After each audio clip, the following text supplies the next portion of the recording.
Welcome to শ্রাবণস kitchen. নমস্কার বন্ধুরা, আমার রান্নাঘরে সকলকে স্বাগত। আজকে আমি পুনর্নবা শাক সম্বন্ধে দেখাচ্ছি, আর এই শাকের একটা শাক চচ্চড়ি রেসিপি দেখাবো। এই পুনর্নবা ঔষধি ভেষজ শাকটা বহু প্রাচীনকাল থেকে আয়ুর্বেদিক রোগ চিকিৎসা শাস্ত্রে আর কি বহুল ব্যবহার আছে এবং খুব খ্যাতিও আছে। এটা বিভিন্ন রকমের রোগ সারাবার কাজে ব্যবহার হয় এবং আয়ুর্বেদিক ওষুধ হিসাবেও ব্যবহার হয়। দেখুন গাছটা দেখাচ্ছি, খুব অযত্নে চতুর্দিকে ছড়িয়ে থাকা এই গাছটা হয়, অনেকের চোখেই পড়ে না, অনেকেই হয়তো জানেন না। তো সেই শাকটা সম্বন্ধে একটু লোকে জানতে পারবে, আমি সেই জন্য দেখাচ্ছি। এটা আমরা ছোটোবেলা থেকেই খেয়ে থাকি, মাঝে মধ্যে খাওয়া যায়, তাহলে শরীরের উপকার হয় এবং গ্রীষ্ম থেকে বর্ষা জুড়ে এই শাকটা হয়। শাকটা দেখুন কিভাবে করছি দেখাই। বাকি আপনাদের জানতে ইচ্ছে হলে আপনারা গুগলে সার্চ করে এ সম্বন্ধে ডিটেলস পেয়ে যাবেন। দেখুন এই শাকটা তুলে নিয়ে আমি পাতাগুলো শুধু বের করে নিয়েছি। অবশ্যই ভালো পাতাগুলো বেছে নেবেন, খারাপ পাতাগুলো ফেলে দেবেন, জালি থাকলেও ফেলে দেবেন। এবার সেটাকে আমি ভালো করে ধুয়ে নিয়ে জলে ভিজিয়ে রেখেছি বেশ 1 ঘন্টা ধরে।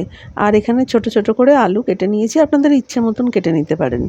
আর রসুন কুচিয়ে নিয়েছি, আর ছোট ছোট করে বেগুন কেটে নিয়েছি। এখানে অনেকে অনেক রকমভাবে করেন, আমি আরেকটা রেসিপিতে দেখিয়েছিলাম শুধু আলু দিয়ে বড়ি দিয়ে শাক ভাজা। আর আজকে একটু অন্যরকম শাক চচ্চড়ি দেখাচ্ছি। এই শাকটা একটু শক্ত মতন হয় এবং একটা শাকটা স্ট্রং একটা ফ্লেভার আছে আর কি, মানে একটু চড়া স্বাদের, সামান্য তিতকুটে একটু কষা আর চড়া স্বাদের, কিন্তু খেতে ভীষণ ভালো।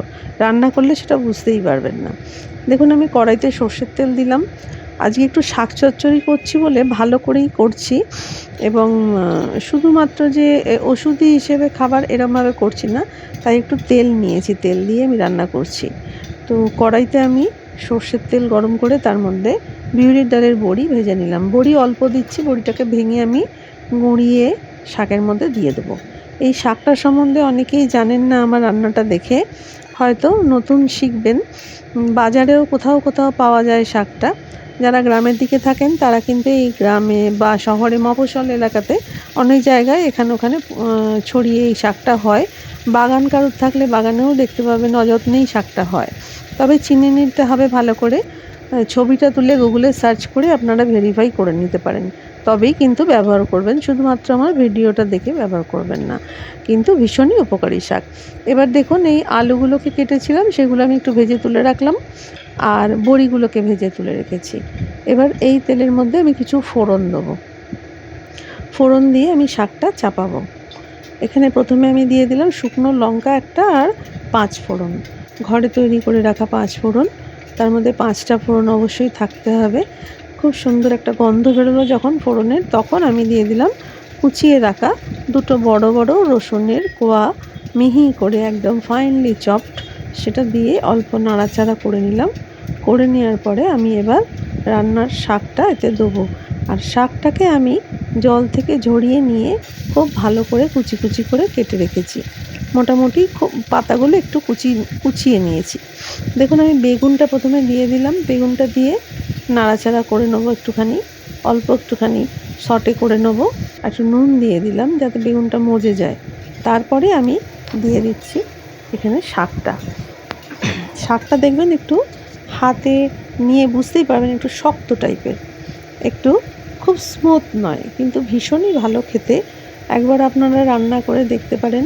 যেহেতু এর ঔষধি গুণ আছে, মাঝে মধ্যে খাওয়া ভালো, কোনো জিনিসই বেশি খাওয়া ভালো না, তো মাঝে মধ্যে খাওয়া ভালো। এমন অনেক শাকই আছে যেগুলো আমাদের একটা সময় মেপে মাঝে মাঝেই খেলে সেগুলো কিন্তু শরীরে অনেক উপকার দেয়। এবার দেখুন আমি সমস্ত শাকটা একটু একটু করে দিয়ে দিলাম, এবং নুন দেওয়া আছে অল্প অল্প করে, এখানে মিডিয়াম ফ্লেমে রেখেছি, মাঝারি আঁচের ওপরে রেখেছি। আস্তে আস্তে শাকটা নরম হয়ে যাবে, গিয়ে রান্নাটা শুরু হবে ভালোভাবে। এখন মনে হচ্ছে অনেকটা শাক ওপর অবধি কড়াইয়ে উঠে এসছে। এবার আমি তাতে নুন, হলুদ গুঁড়ো, ধনে গুঁড়ো এই সমস্ত দিয়ে দিলাম। দিয়ে এবার শাকটাকে ভালো করে কষিয়ে নেবো। আর তার সঙ্গে যে ভেজে রাখা আলুর টুকরোগুলো ছিল সেগুলোকেও আমি দিয়ে দিলাম। এটা রান্না করতে খুব বেশি সময়ও লাগে না, আর একটু খুব টেস্টিও হয়। আপনারা ভাতের পাতে অবশ্যই খুব তৃপ্তি করে শাকটা খেতে পারেন। নতুন বন্ধুরা যারা আছেন তাদের অনেক অনেক শুভেচ্ছা আমার চ্যানেলে, এবং পুরনো বন্ধুদেরও সাথে থাকার জন্য অনেক অনেক ধন্যবাদ জানাই। দেখুন এবার শাকটা আমি খুন্তি করে নাড়াচাড়া করতে করতে শাকের ভলিউমটা, আয়তনটা কমে যাচ্ছে, নরম হয়ে যাচ্ছে শাকটা।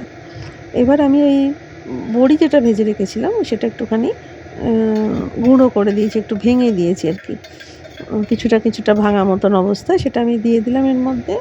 দিয়ে তার মধ্যে আমি এবার যোগ করছি একটু সর্ষে বাটা। সর্ষেটাকে অল্প জল দিয়ে গুলে রেখেছিলাম। এখানে বাটা সর্ষে বা প্যাকেটের সর্ষে যা হোক আপনারা ব্যবহার করতে পারেন। এখানে মোটামুটি আমি ওই বড় 1 চামচের মতন, টেবিল স্পুনের মতন সর্ষে বাটা, সেটাকে অল্প জল দিয়ে গুলে রেখেছিলাম, এবার দিয়ে দিলাম।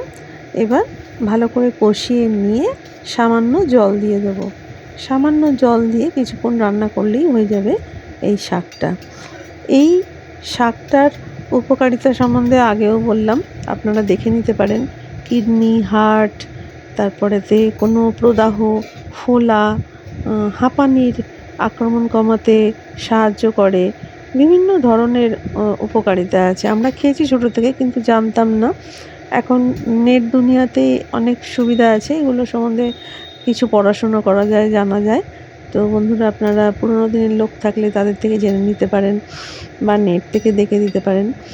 খুবই সুন্দর খেতে হয় শাকটা। এবার দেখুন সমস্ত জিনিসটাকে আমি ঢাকা দিয়ে কিছুক্ষণ রান্না করে নেব। ঢাকা দিয়ে রান্না করে নিলে বেশ মাখো মাখো রান্নাটা হয়ে যাবে।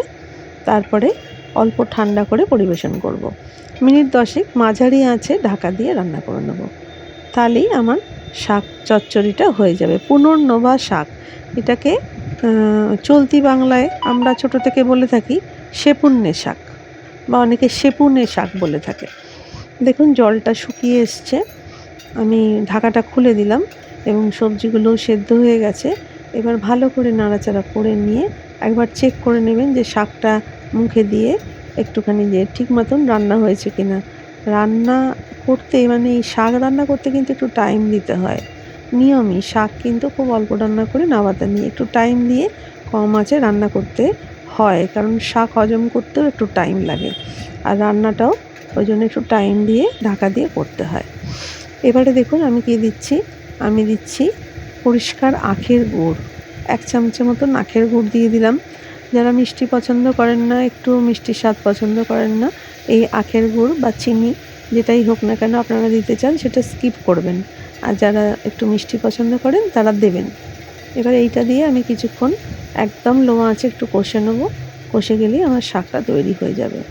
এখানে বলে রাখা ভালো, যারা ঝাল স্বাদ খেতে পছন্দ করেন তারা সর্ষের সঙ্গে একটু কাঁচা লঙ্কা বেটে নিতে পারেন, বা কাঁচা লঙ্কা কুচো করেও এর মধ্যে বা চিড়ে চিড়ে যেরকম পছন্দ দিয়ে দিতে পারেন।